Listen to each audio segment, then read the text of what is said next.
તો વેલકમ છે ગાઈઝ મારા ડે 3 ના વ્લોગમાં. તો બસ સવારના પોરમાં આપણે ઉઠી ગયા હતા.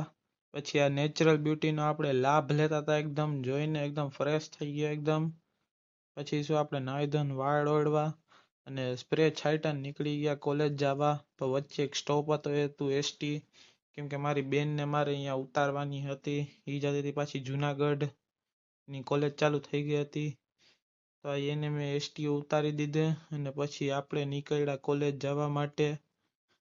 તો પછી અમે કોલેજે આરામથી પહોંચ્યો. ત્યાં તો સિક્યોરિટી અંકલ એના ફ્રેન્ડ સાથે વાતો કરતા હતા. આપણે પણ ક્લાસમાં પહોંચી ગયા. મેડમે આવી ગયા હતા અને પછી કંઈક ભણાવતા હતા જે મારા માથેથી જાતું હતું હાવ. આપણે જવા દીધું. પછી અમારો ભાઈબંધ પ્રેઝન્ટેશનના ટોપિક ગોતતો હતો જે એને નહોતા મળતા.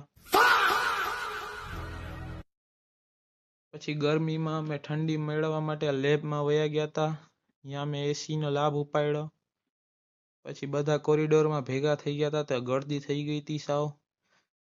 પછી ક્લાસમાં આવ્યા તો અહીંયા મારો ભાઈબંધ તમે જોઈ શકો છો. मुझसे प्यार करती है या नहीं करती है?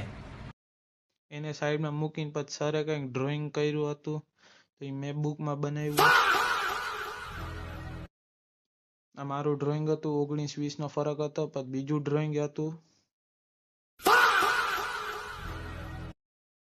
ત્યાં તો પછી અમે નીકળી ગયા હતા બારે. ત્યાં તમારા ભાઈબંધીઓ મળી ગયા મને.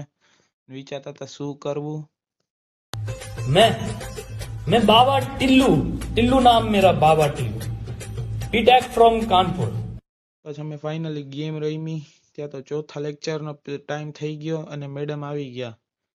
પછી શું અમે ચોથો લેક્ચર ભરીને કોલેજની બહાર નીકળી ગયા અને પાર્કિંગમાં અમે જતા હતા. केसरी विमल बोलो जुबा केसरी. ત્યાં તો રસ્તામાં ભાઈબંધુ મળી ગયા હતા મારા. એ લોકો કદાચ કંઈક પ્લેનિંગ કરતા હતા, પણ હું પ્લેનિંગનો હિસ્સો નહોતો બન્યો ને ઘર ભેગો થઈ ગયો. રસ્તામાં બહુ ટ્રાફિક થઈ ગયું તો એકદમ આમ મતલબ એમ કહી શકીએ મુંબઈમાં આપણે છીએ. તો પછી જેમ તેમ ટ્રાફિકમાંથી નીકળવાની ટ્રાય કરી. તમે જોઈ શકો છો હું ટ્રાફિકમાંથી નીકળ્યો. ત્યાં તો મારું મગજની નસું ખેંચવા મારો ભાઈબંધ મળી ગયો મને હાવ. મતલબ મૂકતો જ નહોતો મને.